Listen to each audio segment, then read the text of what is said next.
Hi,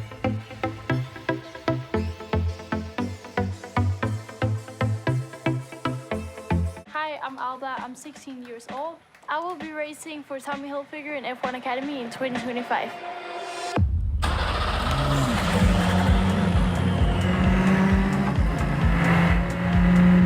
For me, it has been a bit difficult to find a driver that I could relate to because there's not many women in this sport.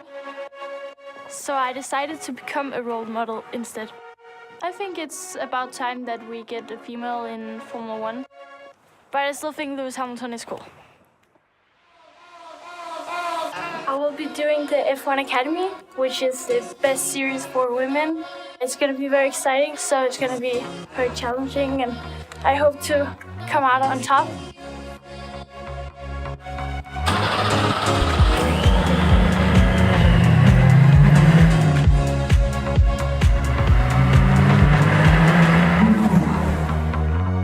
My ultimate goal is to become a female Formula One champion.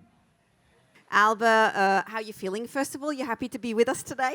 Yeah, I'm very happy to be here. It's going to be great. It's going to be great. Aurélie, how are you doing?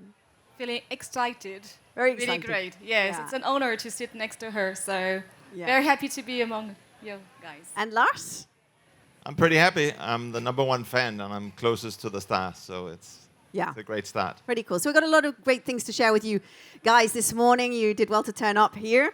Alba, let's start with you, of course. You've had a pretty crazy ride so far. You're about to appear on Netflix, and you're also a brand ambassador, and we're going to be talking about that in detail. What was the moment where you sort of thought to yourself, okay, is this for real? Is this happening to me? Am I kind of stepping into a different kind of dimension? It's been quite a ride. Yes, it has. I think it's quite hard to identify like a specific moment where I was like deciding to become like professional or like a made it moment. But I think when I won a title as the fastest girl in the world, I won that in 2023, and it really took off. Like after that, I started driving so much more. So that was like a moment where I was like, oh wow, this is big. But also when I got announced as an F1 Academy driver for Tommy Hilifiger, I got invited, and my whole family got invited to Las Vegas to the Formula One Grand Prix. And it was quite a big moment because they had this big suite, and I could choose what clothes to wear when I got announced on the stage. And it was quite a big moment. And then when I drove my first F1 Academy race, that was a big moment as well in the racing side. Okay, wonderful. So then we get all aspects there of the most incredible moments that you have lived through so far, and there's a lot more to come. So 2 years ago, you met a certain Susie Wolff, correct? And she is the first woman in over 20 years to race in a Formula One weekend. Susie has achieved amazing things. She is now Formula One Academy director, from what I understand. What did this meeting mean to you, and what did it change for you? I met her here last year, so it's not been that long ago, and I mean, Can kind of changed a lot for me. When I met her, I just walked up to her and I said, I want to be racing in your series in the next few years. And I was 15 at the time, so she looked at me and she asked how old I was and stuff. And I think she looked at me like, it's going to take a bit more time because you have to be 16 to race in her series. Yeah.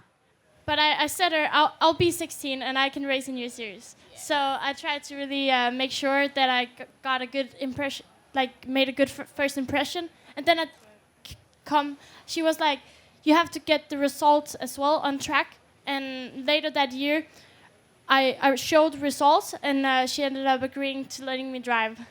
Oh, this is wonderful as well. So yeah, this is the start of a new adventure for you. When is it already started? Is it starting? You were with the Formula One Academy already?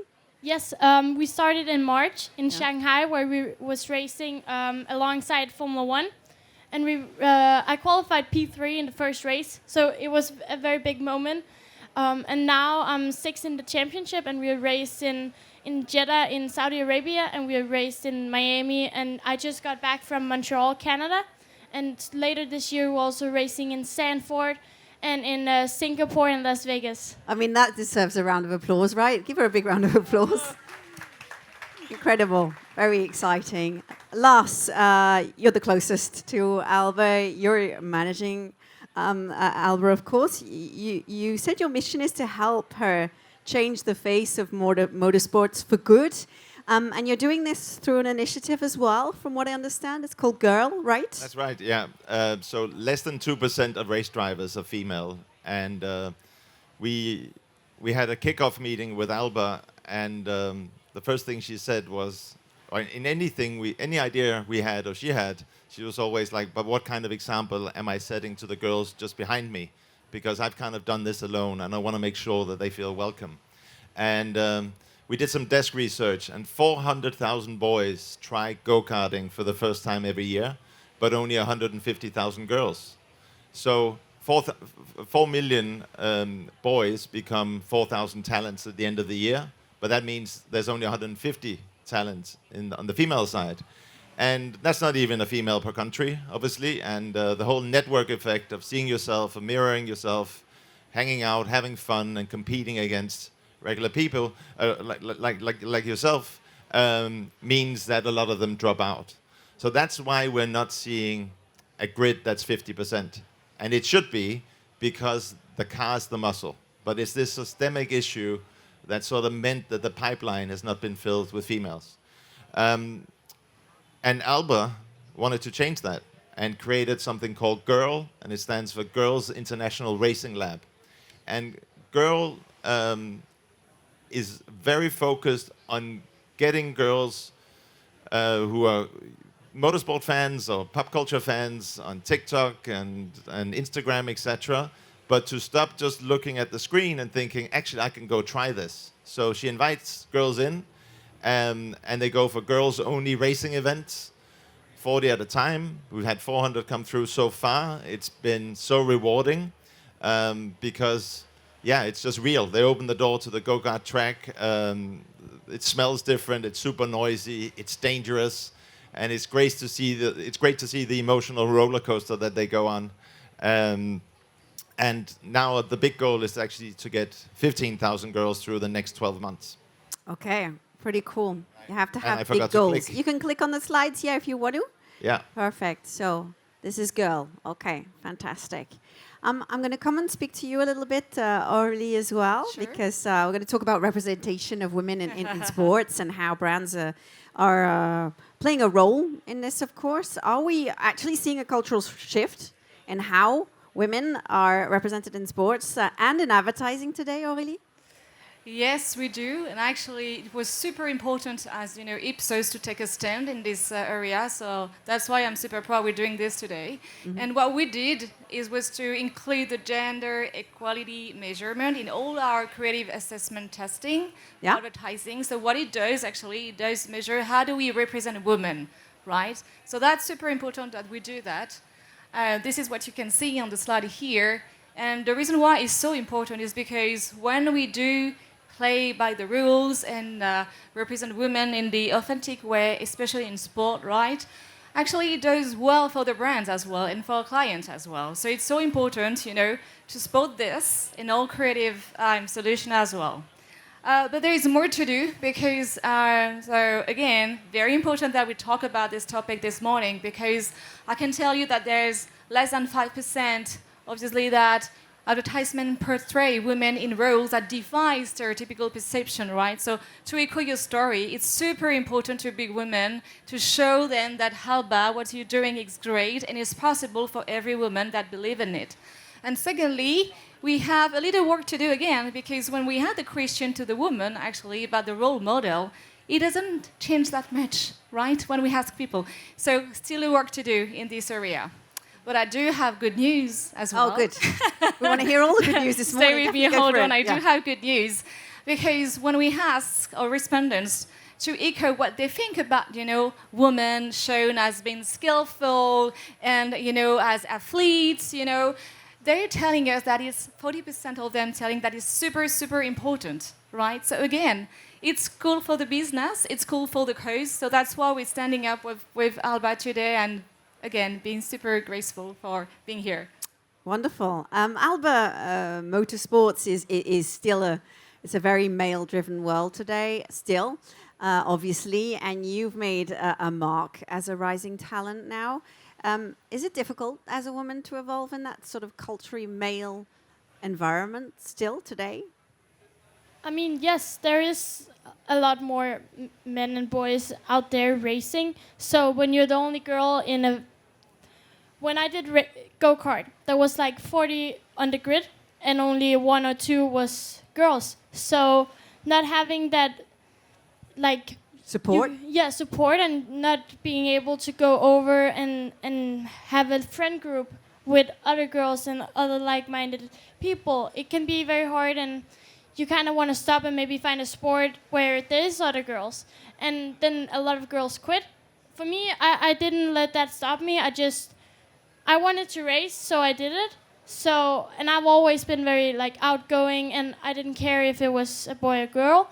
But for some girls that are more introverted or want to be with some girls, they might try to find another sport to do instead of racing. And that's why we need, more girls starting and more girls racing. You had the courage to do this because your personality allowed you to do it as well, I guess, in a way, but certain will not be able to do this. So that's great. What the initiative is super cool that you've put in place. So you're a pioneer, but that also comes with pressure sometimes, I can imagine. Do you feel a certain responsibility to be a role model? So is that something difficult to deal with sometimes as well? Yeah, I would say I feel it's not really a pressure to be a role model. I think it's more like a responsibility to take action. And I didn't have one growing up in racing. When I saw racing for the first time, I only saw the F1, and that's only men. So it was like I had to dig into the world before finding a woman. And I wanted to be more open, and I wanted to, when young girls see racing, they also see women. So I think it's a responsibility for me to become a role model, and I think it's good to show that girls can do it too. I think it's good to show that girls can do it too. Yes. Your story is about to be featured on Netflix, season 2 of the F1 Academy series, from what I understand, correct? They have one season so far, which is from last year, and I mean, they haven't published season 2, but who knows? Okay, so something is happening now. We can't give too much information. When it's important though for you to share your story on a global stage, would you say that you need to go through these type of medias and platforms to share your story? Yeah, so F1 Academy has a big platform. We drive alongside F1, so there's a lot of media coverage. And with the F1 show, it just shows young people that when you see Drive to Survive, you see the men, but when you then see F1 The Academy on Netflix, you see the women as well. And to have that representation means that young girls can look up to it and see I can do that too. And that's super important, because then in a few years, we get the grid 50-50. So maybe in 10 years, we'll have female drivers in Formula 1 as well. Okay, Lars, yeah. I just wanted to add, I mean, motorsports is all about financing and to practice. So even when I met Alba, after she'd won Girls on Track, which was a global competition, looking at female drivers under 18 globally, and she came out on top, and it was a Ferrari competition, FIA and Iron Dames. I thought, okay, you really got momentum and you'll get lots of track time.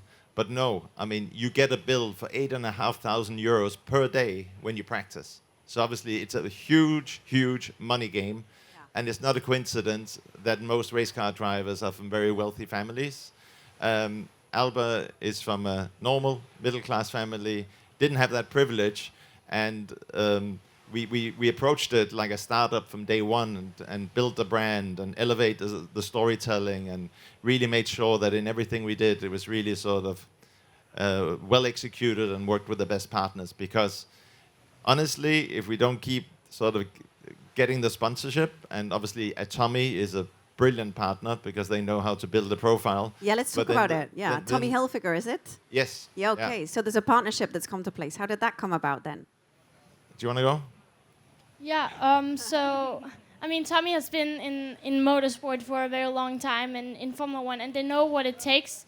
So, when they saw an opportunity to sponsor a girl in racing, they took it, and they know that it's in for the long term, and they supporting me is a. I'm so grateful to them because they have been an amazing partner. They know what it takes, as I said, and they are in it for the long term as well. And it came about when I showed results on track.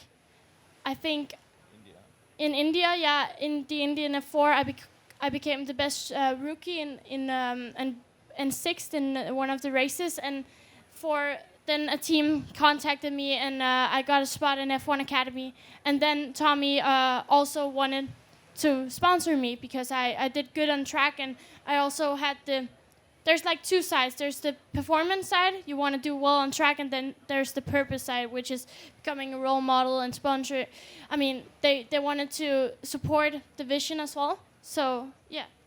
And Lars, how has this partnership affected things for Alba? It's made things evolve as well? Yeah, I mean, so there's 18 of the best female drivers in the world in F1 Academy, and they're brilliant, and the competition is fierce.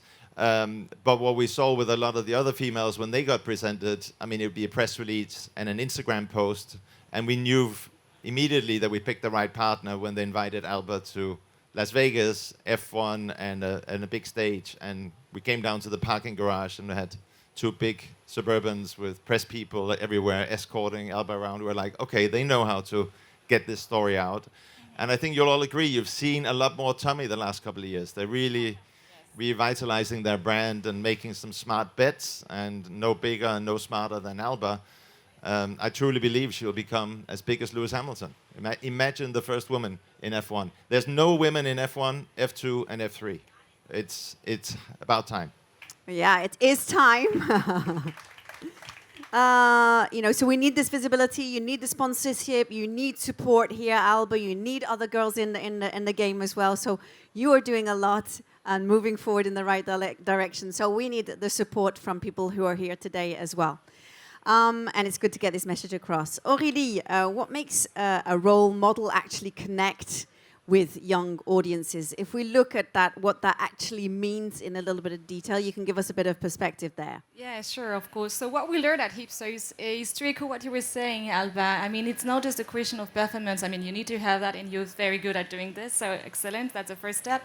And the second step is, of course, this notion of being authentic, right? But there's also something about being a role model and being an influencer around being credible, what she is totally, right? Yeah. But that's not whole, right? That's not whole, because when we look at actually what is super important when you have a brand sponsorship is really this notion of being empathetic and to build a connection with your audience, with the young audience, as well with the brand. So the influencer has an incredible, important role to play here, because as Alba was saying, they wanted to take a stand as well to support women in sports. And so that's what they're doing. So it's a perfect match. And when we have both the brands and also the role model playing the game together, it elevates both. So we want to see more of this kind of relationship and sponsorship, right, in the future, supporting women in sport. That's very important. What you're saying is it has to be a happy marriage for it to work. Absolutely. Okay. Very important for the younger audience because they can, project themselves into. Okay. So Lars, you're not just managing a talent really here, you're also building a story, because that's what we were talking about earlier, is making a story and moving forward together on that one. How do you decide what is actually worth telling and what you need to protect, I guess? Well, maybe putting it in context, I've spent 70, it feels like 70 years. I've spent 27 years as an agency head. I was the CEO of Virtual Worldwide globally for Vice Media. I'm sort of very, very fatigued from helping big companies to relight their fire. And often I feel they put us in a precarious situation where their fire has gone out and they're like, we need to transform, or we need to... And you're there with wet matches, wet wood, in a storm, trying to light the fire again. And it's exhausting, and all the agency people here will know that journey. And most of the time we succeed, and it can be satisfying. But even when you succeed, sometimes somebody from the inside will go and blow out the fire because they don't like change. I have found it a total revelation, and I recommend it to anybody who's a bit fatigued with the agency world, to invest your time in youth and talent and uniqueness, because I've never been more optimistic about the future since I started working on Alba's mission and projects and supporting Alba, because she is 100% authentic. When we're driving down here from the mountain and going through the questions, it's like, don't stress it. It's your life. I mean, you're just telling it as it is.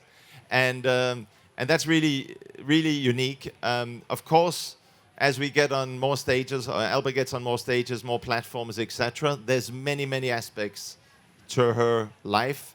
I believe she spent like 15 nights in her own bed this year whilst trying to finish her GCSEs. She did, and got all A's, of course. Bravo. Sorry, sorry. But you know, she's tomorrow she's going to UK to race this weekend. We arrived Monday from Montreal. The week before that, it was New York, and racing in the British Grand Prix as well the weekend before. And before that, she was doing the global campaign for Tommy Hilifiger, right? It's just non-stop, and that's the hustle. So it's about protecting Alba, so it remains fun all the time, and she's very good at focusing at one thing at a time. And then we have fun, and mum comes along. Dad, and little sister were in Montreal and try to travel along. My daughter is on Team Alba, who's the same age. So we're all big family supporting Alba and just cheering her on. And yeah, I'm manager, but I'm also content creator, and I'm also bodyguard. So if anybody's got the wrong idea, we just move them out of the way and focus on brands and people that have values aligned with ourselves and get excited about changing the world through motorsports, which, you know, is top sport in the world. Great. Thank you for putting all of that into perspective as well. I think that was really, really great to hear that as well. And Alba, what are you most excited about today, now? The future? I mean, I try to take it a day at a time. So right now I'm excited about this, speaking on stage. Yeah. But tomorrow I'll be focusing on the race that I have this weekend, and the day after I have something else. So it's like taking one day at a time and just trying to focus at that thing that I'm in the moment. So I'll, you know, kind of maximize that moment, and that's kind of what I'm trying to do all the time. Lars? Yeah, I just wanted to add, because Monday Alba was invited for the F1 premiere with Brad Pitt in London. And again, this thing about taking the right choices, it's also her end-of-year gala with the kids that she's gone to school with for 9 years. And of course, she made the right decision to be with her friends and attend the gala. And we've had a few of those situations or opportunities through the year. She also said no to do a big shoot in Los Angeles, because it would get her into Jeddah the night before the race. Mm-hmm. And, you know, it's all about Alba's well-being, her performance, and then obviously elevating the story. Okay, great. It's time to wrap up. Just a last quick question for you, Alba. If we want more young women to dream bigger in sports, what needs to change? I would say that we need, you know, more representation and more focus on female sports. So now that Netflix is going to cover, now that they just made the season 1 of F1 The Academy, it's going to show young girls that it is possible to become a racer. And in every other sport, we kind of need the same thing. We want representation, and we want a big platform where we can show that we female and we women, we are here, and we're here to stay, I think. Yeah, you're here to stay. We know that. Thank you. Alba, Lars, Aurélie, thanks for this super discussion. Thank you. Thank you so much for being with us. Thank you.